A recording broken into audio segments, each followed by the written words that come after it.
बिगड़े तेरा माँ शरण आए के बाद कुछ नहीं बिगड़े तेरा माँ शरण आए के बाद।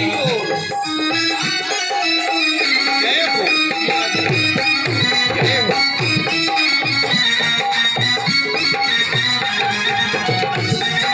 हरि बोलो।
जय हो। जय जय श्री राम।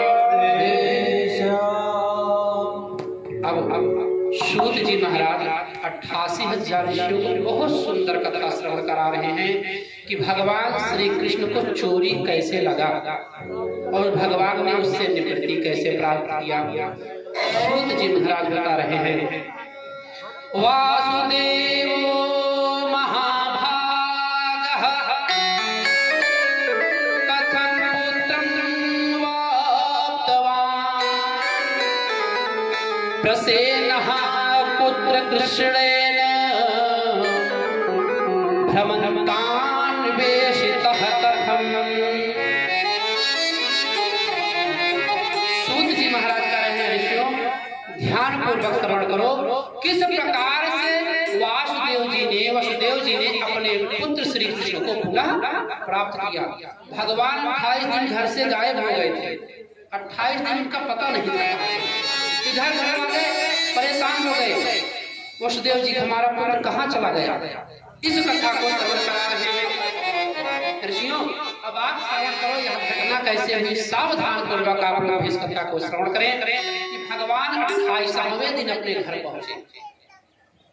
कथा कैसी है तो बता रहे हैं, सूत उवाच सत्रजिद भोजवंशीयो द्वारवत्यां सुखं वसन् सूर्यस्याराधने युक्तो भक्तश्च परमः सखा। बताते हैं द्वारिकापुरी में एक भोजवंशीय सत्रजित नामक यादव जी थे, यादव, और उसी नगर में रहते थे। और हमको लग रहा है वह सत्रजित यादव जी भगवान श्री कृष्ण से अंदर ही अंदर ईर्ष्या रखते थे। उन्होंने सूर्य भगवान से का उपासना किया। सत्रजित ने सूर्य भगवान का उपासना किया, सूर्य भगवान प्रसन्न हुए। सूर्य भगवान ने कहा, सत्रजित मैं तुम्हारे उपासना से प्रसन्न हूँ, वरदान मांगो, क्या चाहिए। तो सत्रजित ने कहा, प्रभु हमको कुछ नहीं चाहिए, हमको एक मणि दे दीजिए। तो सूर्यदेव ने कहा, कैसी मणि। तब सत्रजित यादव ने कहा, प्रभु हमको वैसी मणि दीजिए जैसे द्वारिकाधीश पहन के टहलता है।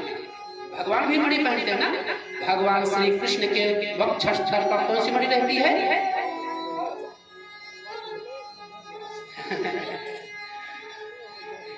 स्यवंतक मणि की कथा हम लोग श्रवण कर रहे हैं। एक मणि भगवान सदैव पहने रहते हैं, और वह मणि कहाँ से निकला था, समुद्र मंथन से ना?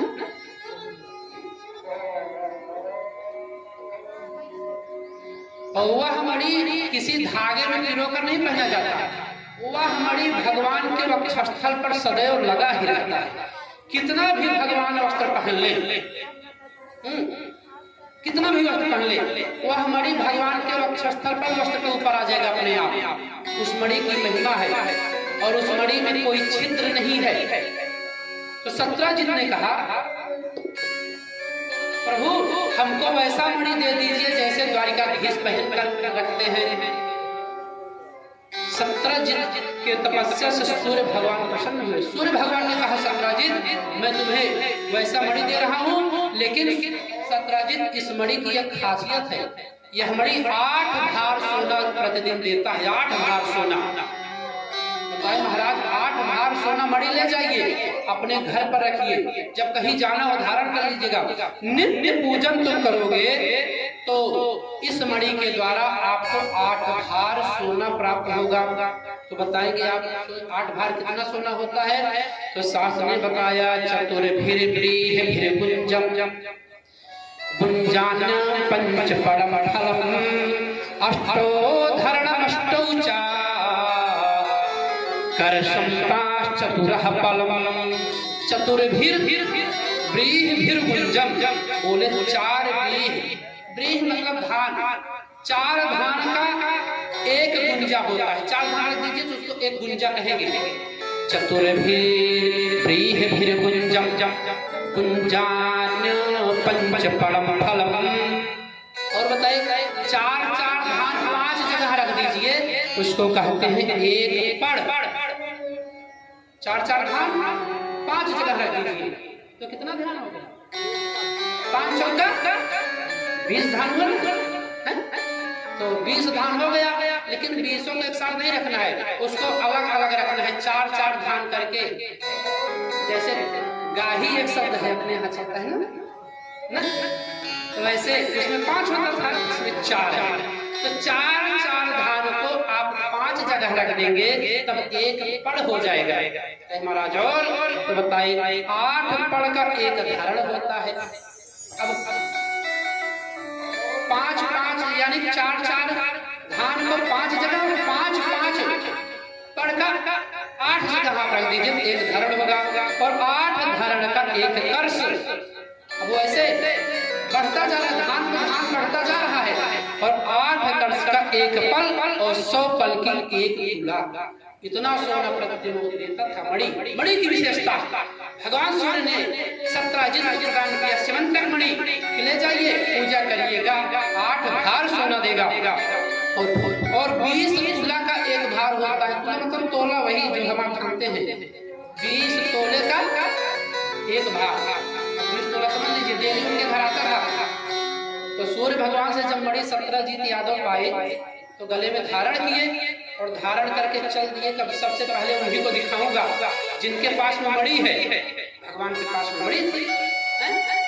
तो भगवान के सभा में सत्रजीत यादव आने, तो अब सूर्य भगवान का दिया गया मणि है, प्रकाश से एकदम चमचमा रहा है।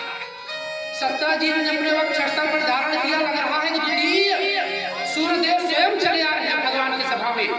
भगवान के द्वारपालों ने देखा तो द्वारपालों ने कहा कि लग रहा है आज भगवान सूर्यदेव भगवान श्री ठाकुर जी से मिलने के लिए चले आ रहे हैं। लेकिन भगवान को तो सब पता है, पहुंच गए। प्रभु हमको लग रहा है सूर्यदेव आपका दर्शन करने के लिए चले आ रहे हैं। सविता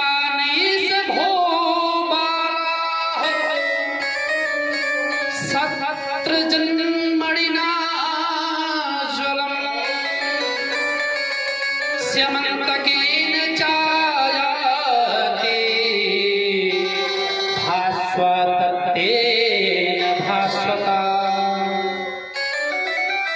स्यमन्तक मणि को सूर्य भगवान द्वारा प्रदान स्यमन्तक मणि को लेकर वह सत्रजीत आया।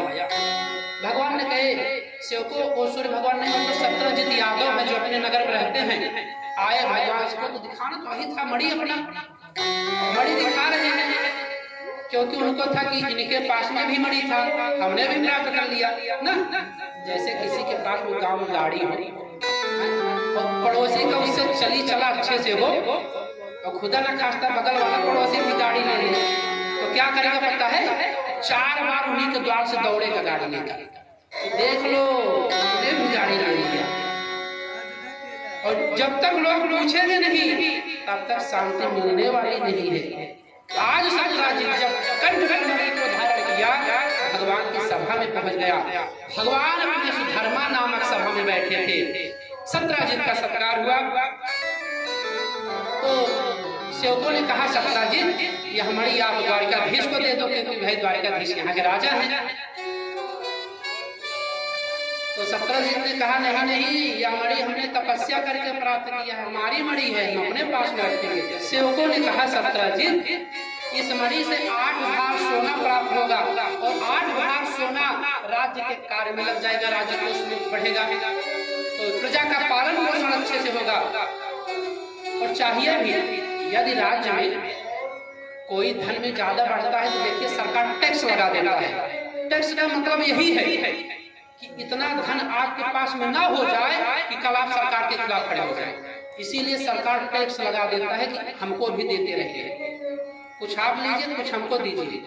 तो भगवान सेवकों ने कहा, इसको जमा कर दीजिए, आप मणि आपकी है, जो सोना होगा उसको ले जाइएगा जब आपको आवश्यकता है। सत्रजीत ने कहा, ना, इसको हमने उपासना करके प्राप्त किया है, मैं नहीं दूंगा।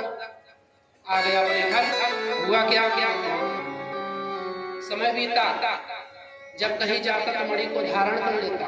एक दिन सत्राजित का छोटा भाई जिसका नाम था प्रसेनजीत, प्रसेन कहीं घूमने जाने लगा और अपने भाई से कहा, भैया मेरी इच्छा है कि मैं वह मणि पहन। सत्राजित अपने भाई को बहुत प्रेम करता था, अतः सत्राजित ने कहा, हाँ भाई यह मणि तुम पहन लो। आज प्रसेनजीत वह मणि पहनकर चल पड़ा। अथ सत्राजितो भ्राता प्रसेनो नाम कर्हिचित कंठे बद्ध्वा मणिं सत्यो हैमारुह्य सैंधवम्। कंठ मणि को बांधकर अपने घोड़े पर बैठकर सत्राजित चला गया। ए भैया चला गया जंगल, और जंगल में किसी सिंह ने उसको मार दिया, सत्राजित को मार दिया। चमक रहा था, सिंह ने सोचा कोई खाने की सामग्री होगी। जैसे हनुमान जी सूर्य भगवान को खाने की सामग्री समझकर खा गए थे, वैसे सिंह ने भी सोचा कोई अच्छा आइटम है, तो सत्राजित को मार, प्रसेनजीत को मारकर मणि ले लिया। लेकिन मणि किसी काम का नहीं, और घोड़े मार दिया। हुआ क्या, सत्राजित लापता हो गया। नगर में हल्ला हो गया कि सत्राजित को किसी ने मार दिया। हमको लग रहा है प्रसेनजीत को किसी ने मार दिया। सत्राजित ने अपनी पत्नी से कहा, हमको लग रहा है, मैं द्वारिकाधीश के सभा में गया था, तो द्वारिकाधीश कह रहे थे कि यह मणि जमा कर दो, और आज मौका पाकर द्वारिकाधीश हमारे भाई को मारकर, प्रसेन को मारकर मणि को प्राप्त कर लिए। लेकिन जान रही हो, यह मैं तुम्हें ही बता रहा हूँ, किसी से कहना मत। सत्राजित ने अपनी पत्नी से कहा, देखिए, लेकिन अभी यानी कि कंफर्म नहीं हुआ है, पुष्टि नहीं हुआ है कि श्री कृष्ण ने चुराया है। देवी जी ने कहा, ठीक है, हम किसी से कहने होने वाले नहीं, आप चिंता मत करो। देवी जी ने कोई उनकी सखी मिली, आगे बढ़ी, उन्होंने कहा, जानती हो मणि कौन लिया है? देवी जी ने कहा, नहीं। तो सत्राजित की पत्नी ने कहा, वही कृष्ण लिए हैं, गए थे, कहा दे दो, वो नहीं दिए। प्रसेन को मारकर मणि ले लिए, लेकिन बहन किसी से कहना मत। उसने कहा, जैसे तुमने नहीं कहा वैसा मैं भी नहीं कहूँगी। वो अभी आगे बढ़ी, कोई बोला, सुनो बहन सुनो, क्या? अरे जानती हो, प्रसेन को मारने वाला द्वारिकाधीश है। करड़े जपन जना माताओं, एक व्यक्ति को बताया गया, देखिए बात कहाँ तक पहुँच गई है। सब कहती, जानते हो, बताना मत। वो कहती, ठीक है, जैसे तुम किसी से नहीं कही वैसे मैं भी नहीं कहूँगी। पहुँचते यह बात पूरे नगर में फैल गया, और यहाँ तक भगवान के पास तक पहुँच गया कि भगवान ने प्रसेन को मारकर मणि ले लिया। हुआ क्या? अब जनता है, कहने लगे, अरे भैया तो बचपन का चोर था, पहले दूध दही चुराया, कपड़ा चुराया, अब मणि चुराने लगा, इसके लिए चोरी क्या है? भगवान के पास तक बात पहुंचा। बलराम ने कहा, कृष्ण मैं सुन रहा हूँ तूने सत्राजित के भाई प्रसेन का मणि ले लिया है। भगवान ने कहा, भैया कि मैंने मणि मैंने लिया नहीं है। हाँ, मैंने कहा जरूर था मणि जमा कर दो, राजकोष में रहेगा तो कार्य देगा, राज का भी आपको भी। लेकिन भैया धीरे धीरे यह बात पूरे नगर में फैल गया। अथ लोक मुखोदगीर्णा किं वदन्ति पुरे भवत कृष्णेन निहतो नूनं प्रसेनो मणिलिप्सुना। पूरे नगर में माताओं ने बात फैला दिया। खैर सत्राजित ने किसी से नहीं कहा, सत्राजित ने अपनी पत्नी से कहा, लेकिन पत्नी ने दूसरे को बताया, दूसरे ने तीसरे को बताया, तीसरे ने चौथे को बताया, चौथे ने पांचवें को बताया, और बात पूरे नगर में फैल गया कि कृष्ण ने चोरी कर लिया। इसीलिए कहते हैं कुछ बातें स्वयं की पत्नी को भी नहीं बतानी चाहिए, क्योंकि इनको तो युधिष्ठिर जी का श्राप है, आप किसी बात को गुप्त नहीं रख सकते हो ना। हमारे पूर्वज भी कहते थे कुछ कार्य जीवन में नहीं करना चाहिए। पूर्वज लोग क्या कहते थे? यही कहते थे कभी भी स्त्री को कोई गुप्त राज नहीं बताना चाहिए, घर के आसपास बैर का वृक्ष नहीं लगाना चाहिए ना, किसी भी पुलिस इत्यादि को अपना दोस्त नहीं बनाना चाहिए। सेवक जो राज्य कर्मचारी हो और एक चीज था इसमें, हाँ, अपना धन किसी को देना नहीं चाहिए, दे देंगे तो समय पर मिलेगा नहीं। पूर्वज हमारे कहते थे इतना कार्य नहीं करना चाहिए। एक सज्जन हुए, उन्होंने सोचा हमारे बाबा जी ऐसा बताते थे, हम इसकी परीक्षा लें क्या सत्य है क्या गलत है। तो क्या किए, द्वार पर ही एक वृक्ष लगा दिए बैर का, तो बैर का वृक्ष लगा दिए और गांव में किसी को पैसा भी दे दिए, भैया पैसा रखे रहिएगा, जब काम पड़ेगा हमको दीजिएगा। और एक सिपाही को अपना सखा भी बना लिए। अब चार तैयार हो गए। अब था कि गुप्त राज कैसे पत्नी को बताया जाए। तो समय बीता, एक दिन अपनी पत्नी को बताई, अमुक शत्रु जो मेरा था उसका गर्दन मैंने काट लिया है और काट कर अमुक स्थान पर दबा दिया है, ऐसे बता। और किसी से कहना मत।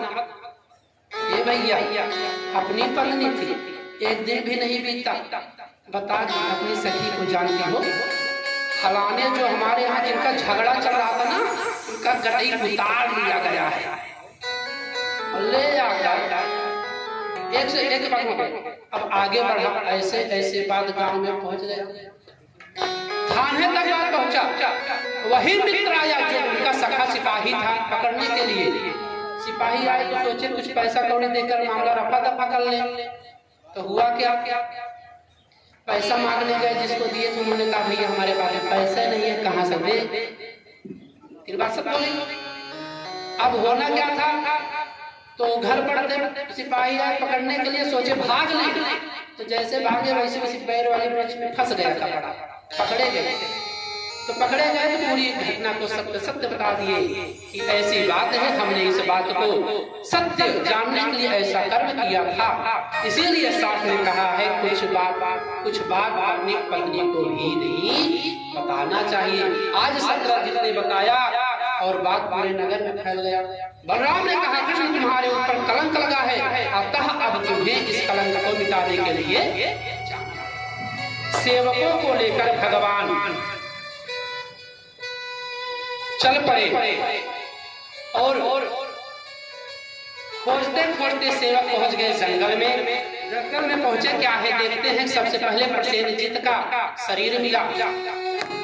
प्रसेन का शरीर कुछ दूर पर देखते क्या है कि प्रसेन का घोड़ा भी मरा पड़ा है और वहीं पर कुछ दूर पर भालू के पदचिन्ह पड़े हुए। खोजते खोजते अब आगे बढ़े तो देख रहे हैं वह पदचिन्ह एक गुफा की ओर बढ़ रहा है।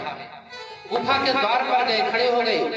जो द्वारिका से सेवक आए थे उनको तो भगवान ने कहा ऐसा है कि गुफा में एक ही व्यक्ति जाएगा एक बार में, आप लोग यहाँ रुको और 12 दिन तक हमारा प्रतीक्षा करना। 12 दिन तक अगर मैं न लौटूं तो आप लोग द्वारिका चले जाना। हुआ क्या, भगवान अंदर गए तो देखते क्या है कि जो गुफा, बाहर से गुफा दिख रहा है, अंदर से तो राजमहल है और वहां पर एक कन्या उस मणि को लेकर, श्यमंतक मणि को लेकर क्रीड़ा कर रही है, खेल रही है।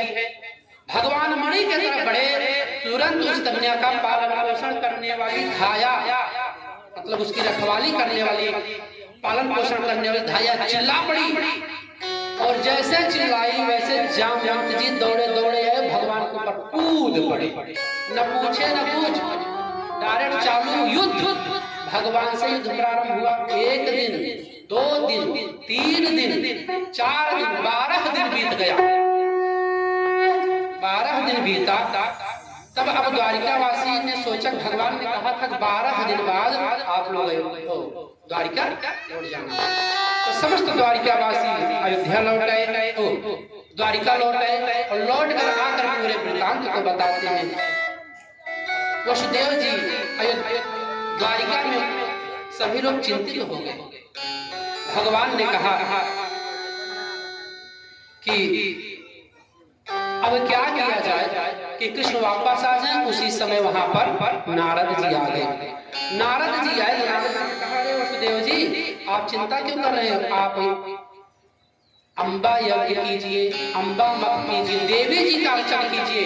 जिस देवी जी का अर्चन करने मात्र से आपका पुत्र स्वयं घर आ जाएंगे।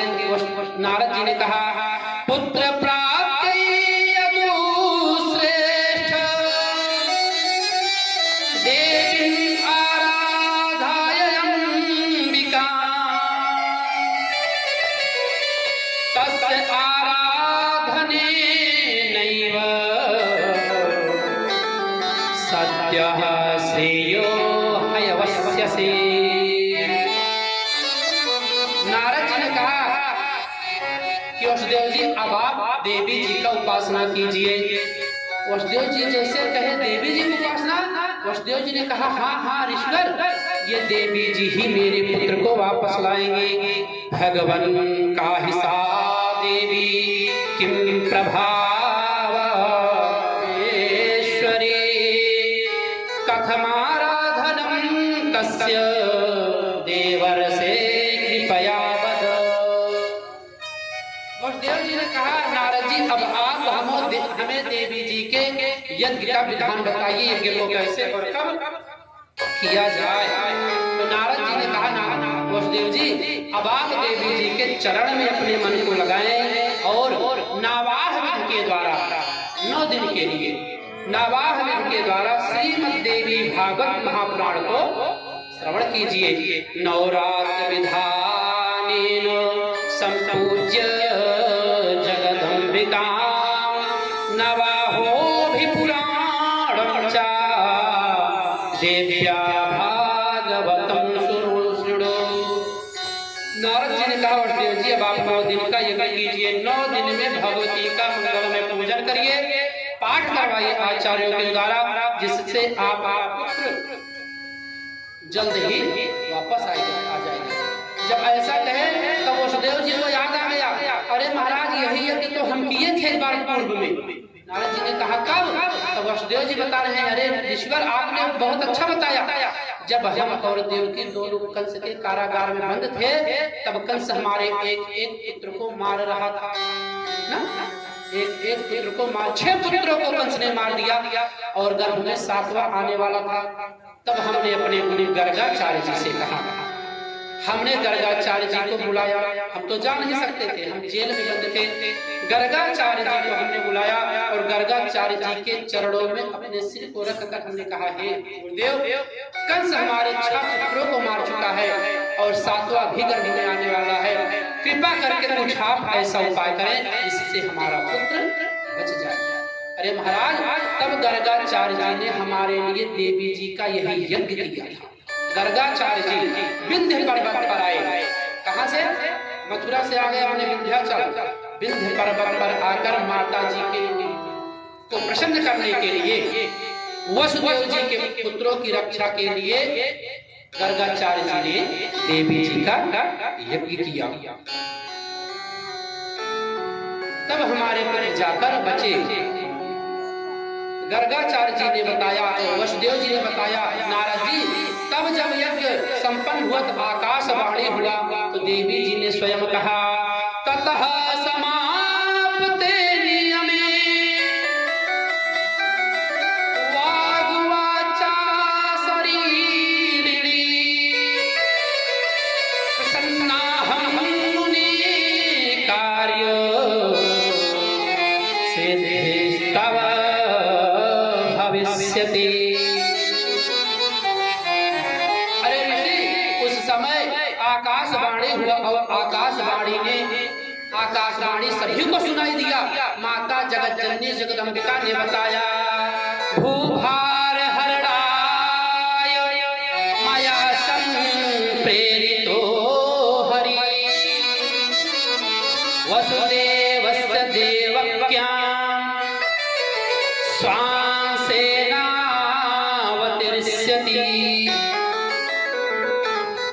तब देवी जी ने कहा, गर्गाचार्य जी आप चिंता मत करें, भूभार हरणार्थाय, ये मेरे अंश से भगवान श्री लक्ष्मी नारायण देवकी के गर्भ से उत्पन्न होंगे। वसुदेव की भार्या देवकी के गर्भ से भगवान उत्पन्न होंगे। कंस भीत्यादमादाय बालमानकदुन्दभी प्रपश्यति सद्यस्तु गोकुले नंदवेशमणि। तो बताया जब 8वां आने वाला होगा तब मैं महामाया के रूप में नंद बाबा के घर में जन्म लूंगी और वहीं से मैं मथुरा आऊंगी और भगवान का रक्षा होगा। इस प्रकार से आकाशवाणी ने बताया। पूरे वृत्तांत को नारद जी से वसुदेव जी ने बताया। तब नारद जी ने कहा अब देर क्यों किया जाए, अब भगवान देवी जी का मंगलमय यज्ञ प्रारंभ किया जाए। और इधर युद्ध होते होते 26 दिन बीत गया और 27वें दिन क्या हुआ, 27वें दिन अब रीछराज जामवंत जी थक गए।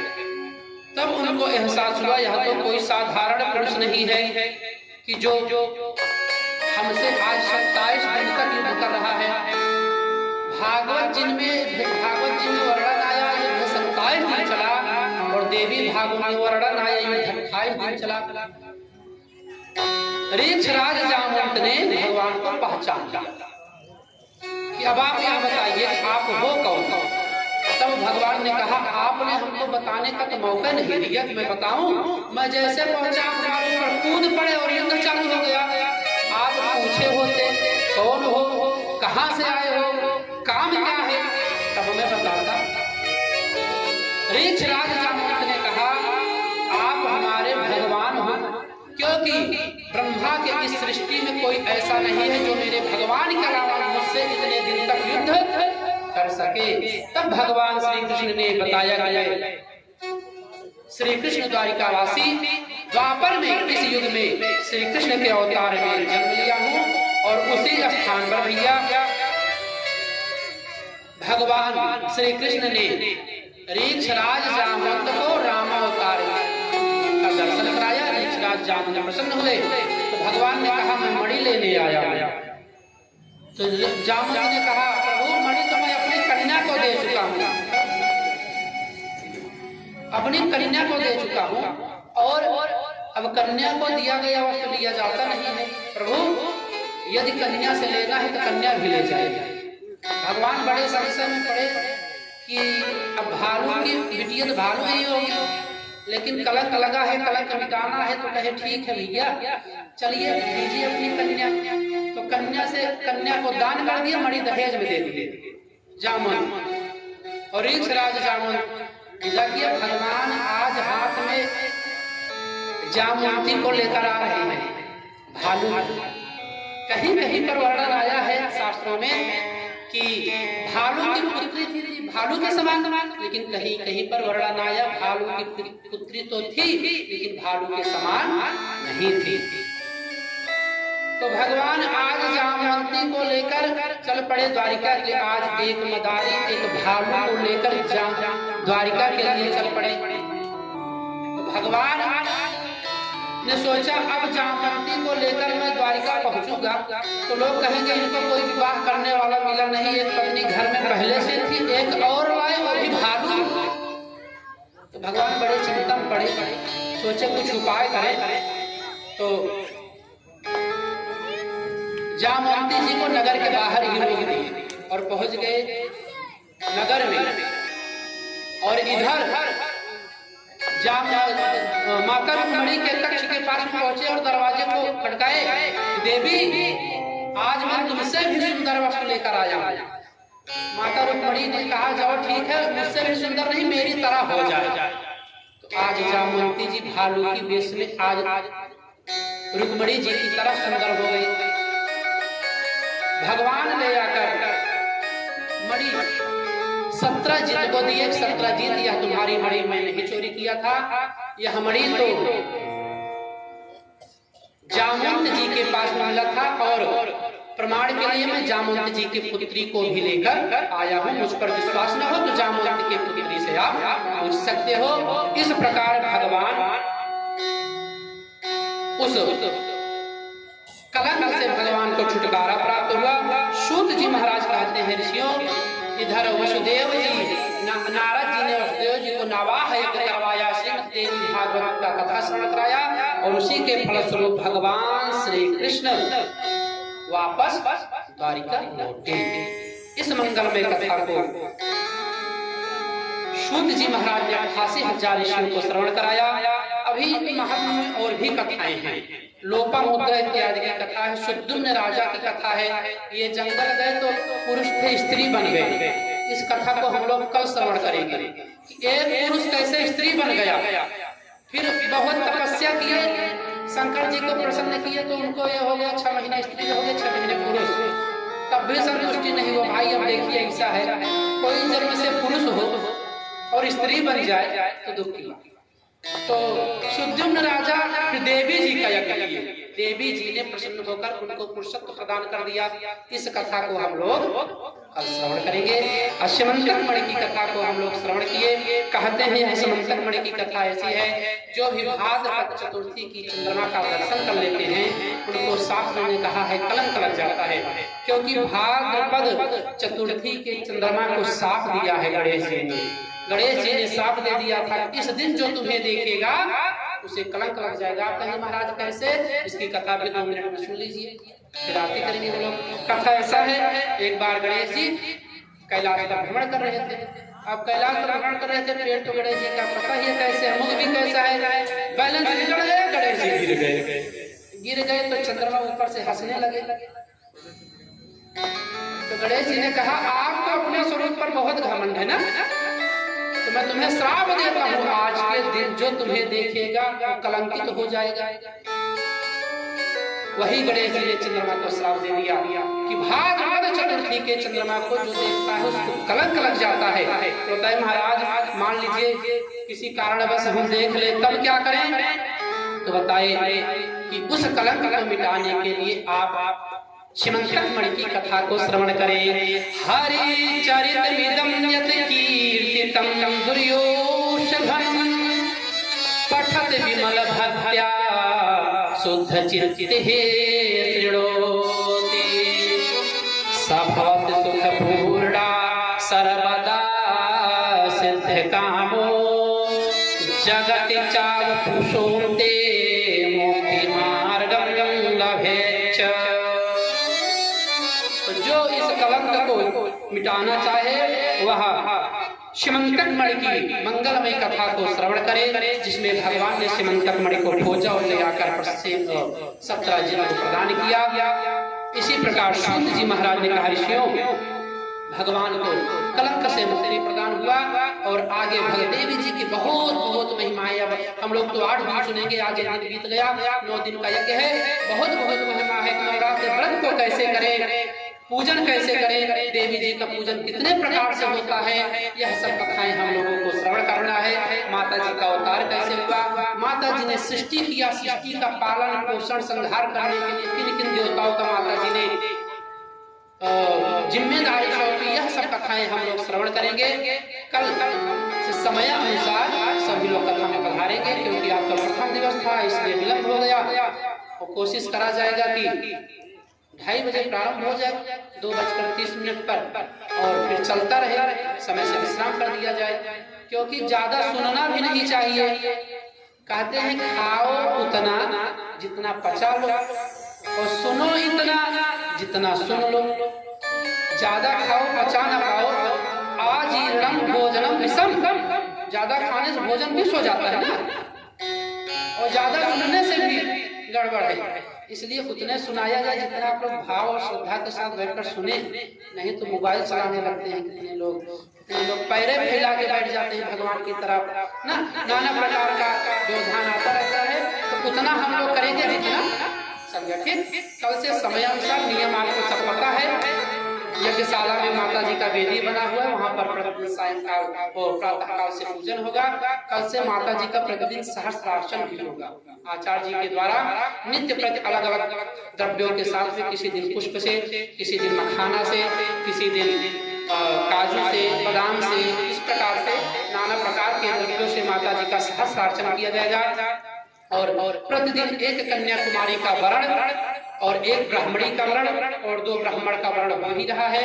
देवी जी के मत में देवी जी का पाठ और नावारण मंत्र का जप यह सब प्रारंभ हो चुका है। तो नित्य प्रति आप लोग समय अनुसार कथा में पधारे, क्योंकि भागवत कथा तो बहुत सुनने को मिल जाता है, लेकिन देवी भागवत मिलने वाला नहीं है। क्योंकि भागवत कथा कराना एक जिम्मेदारी हो जाता है, गया जाएंगे तो कराएंगे, लेकिन देवी भागवत के लिए ऐसा नहीं है। लेकिन शास्त्र ने कहा है कि भागवत कथा कराने के बाद देवी भागवत आवश्यक है, लेकिन कम होता है। हमको लग रहा है कहीं पर बिरले पुरुष होते हैं जो कथा श्रवण करते हैं या कराते हैं, देवी भागवत जल्दी होता नहीं है। भागवत कथा अनिवार्य इसलिए कराते हैं लोग। तो जो समय हम लोगों को प्राप्त हुआ है नावाहरण के द्वारा उसका लाभ लेंगे। सात्विक विचारधारा के साथ हमको यज्ञ में रहना है। किसी प्रकार का छोड़कर इत्यादि नहीं करवाएंगे यजमान लोग। उसके बाद छोड़कर मतलब दाढ़ी बाल नहीं बनवाना है, नाखून नहीं काटना है, तामसिक भोजन नहीं करना है, लहसुन प्याज बैगन इत्यादि को नहीं खाना है, गाजर इत्यादि को नहीं खाना है, क्योंकि ये सब व्रत को भंग कर देते हैं ना। उतना खाइए कि सोच क्रिया बार बार जाना न पड़े, शरीर पवित्र हो। पवित्र वस्त्र पहनकर पूजा में बैठना है।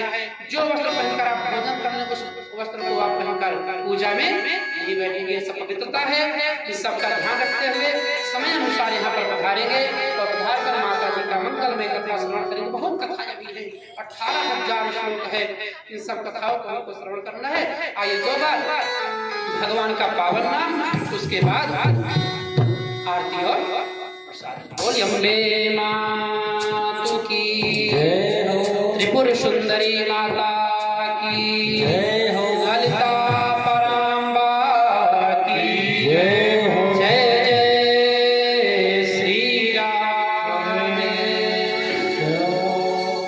जय जय राम कृष्ण हरि, जय जय राम कृष्ण हरि, जय जय राम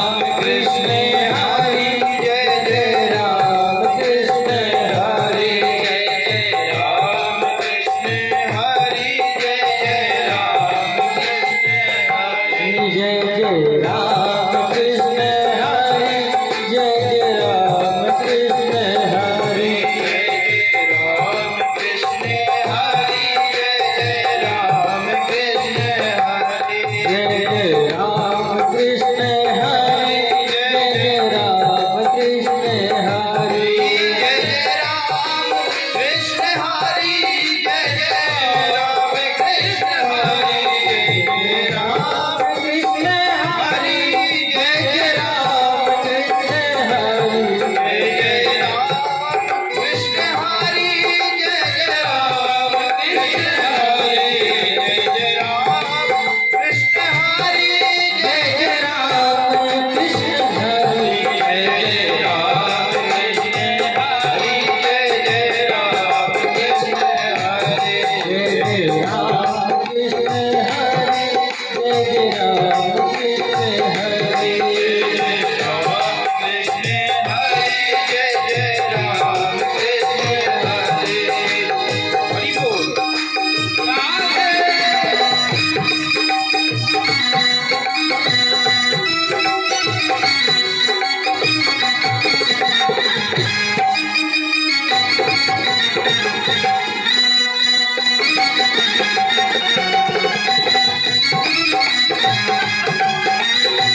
जियो।